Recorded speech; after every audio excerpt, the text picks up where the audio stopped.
تینوں مولویاں نال پیڑ پیا دیوانیاں نال نہیں پیا. ارے کہنا کیا چاہتے ہو؟ وہ کہتا ہے جی اے بابے جو سچے ہیں جی تے میں سن رہا تھا مجبوراً کہنے لگا جی بابے سچے ہیں تو مینار پاکستان سے آ کر چھال مارو تے پھر بابے نو کہو نا جی بچاؤ تے بابے بچا لیں گے تے میں مان لوں گا جی بابے سچے نے سارے. یہ جس طرح سپر مین اور ٹارزن بنا کے پیش کرتے ہیں نا بزرگوں کو، تو چونکہ ان کے دعوے ہیں نا تو کر کے بتائیں. تو توحید دا ٹھیکہ چکیا ہے، تو مینار پاکستان تو چھال مار رہا، تو کیا یا اللہ مینوں بچا لے. اللہ نے کہیں دعویٰ نہیں کیا کہ کوئی شخص جو ہے وہ بسم اللہ پڑھ کے ساکٹ میں 2 انگلیاں دے تو اسے بجلی نہیں کاٹے گی. مینار پاکستان تے بڑی دور دی گل ہے، تو ساڈی مسجد دے اتوں آ کے چھال مار، تو کہنا یا اللہ مینوں بچا لے، لگ پتے جان گے. اس لیے کہ اللہ کا دعویٰ نہیں ہے، دنیا کو بقدر ایفرٹ رکھا ہوا ہے اللہ نے. لیکن بزرگوں کے بارے میں آپ کا دعویٰ ہے کہ جناب وہ تو جناب پول نہیں سن ڈگن دے 65 دی جنگی سے راوی دا اللہ دا گل ہے کہ بعد اپنا مزاری فرما بیٹھے. محبوب کہہ دیجیے اپنے امتیوں کو، فرمایا جس نے بھی میرے کسی ولی سے دشمنی کی میں رب ہو کر کہتا ہوں میں اس کے ساتھ اعلان جنگ کروں. رکو ذرا صبر کرو. 6502 نمبر حدیث ہے.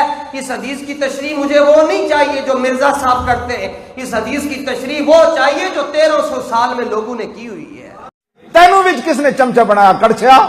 تینوں کچھ نہیں لبنا. پھر میں اس کے کان بن جاتا ہوں، وہ خود نہیں سنتا، وہ میری دی ہوئی طاقتوں سے سنتا پھرتا ہے. ہمیں کہتا ہے کہ وہ آپ بلائیں نا بابوں کو.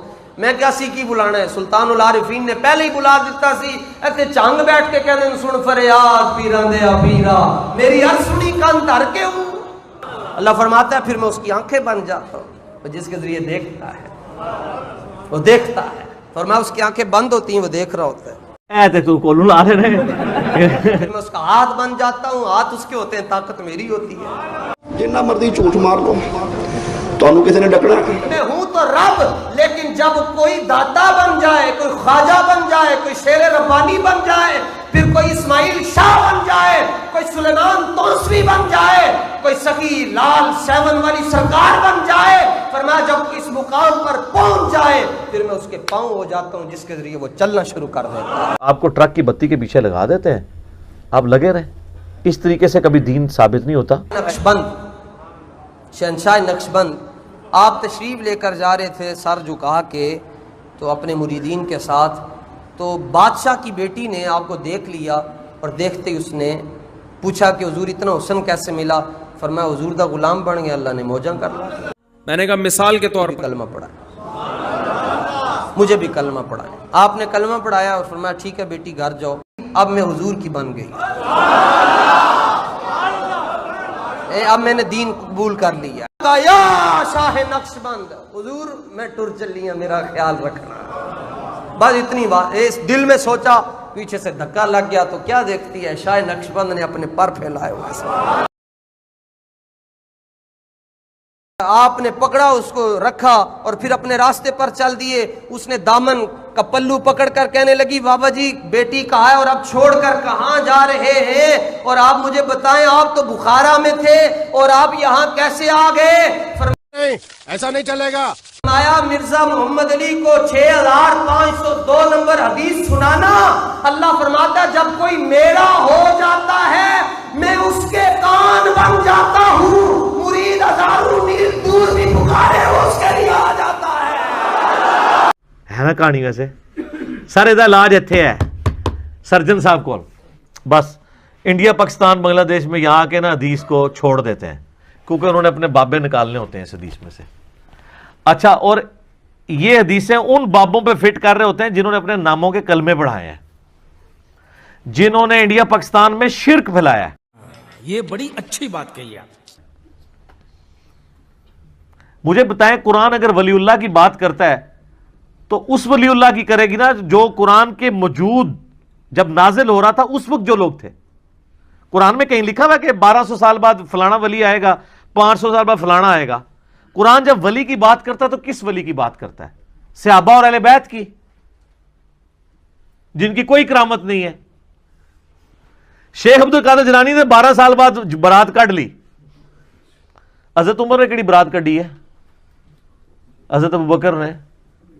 کچھ بھی نہیں کٹا، سب کہانی ہے۔ اس حدیث میں آگے الفاظ ہیں کہ میرا بندہ جب اپنے دشمن کے اگینسٹ مجھ سے پناہ طلب کرتا ہے تو میں اسے پناہ دیتا ہوں، اپنے دشمن کے اگینسٹ مجھ سے دعا کرتا ہے، میں اس کی دعا قبول کرتا ہوں۔ اگر وہ اللہ کا ہاتھ ہی بن چکا ہے، پھر اللہ سے کیا مانگ رہا ہے؟ وہ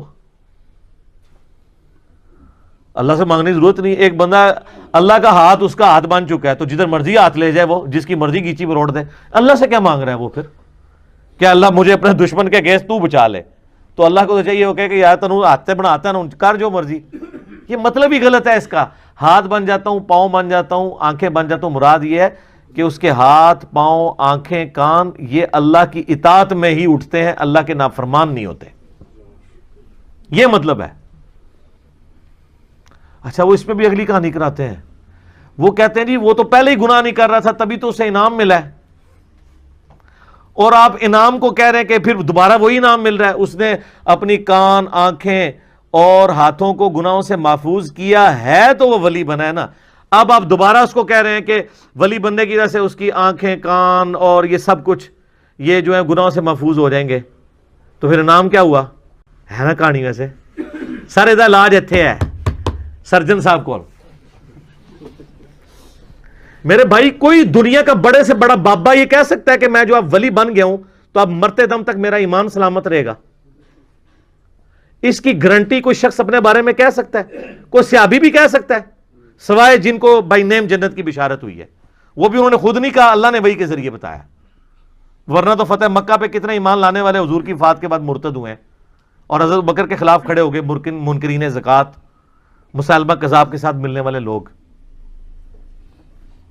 تو مراد یہ ہے کہ جو بندہ اعمال میں استقامت کرتا ہے نا، میں اس کی آنکھیں بن جاتا ہوں، کان بن جاتا ہوں، ہاتھ بن جاتا ہوں، یعنی اللہ تعالیٰ پھر اس کو یہ انعام دیتا ہے کہ اب میرا اسپیشل پروٹوکول ہے تیرے ساتھ، پہلے تو نے اپنی ایفرٹ سے یہ کام کیے تھے نا، اب میری تائید تیرے ساتھ ہوگی کہ میں تجھے یہ تائید کروں گا کہ آندہ کبھی تو برائی کی طرف جانے بھی لگا نا، تیرا میں ہاتھ پکڑ لیا کروں گا۔ ختم، bye bye, tata, goodbye, گیا۔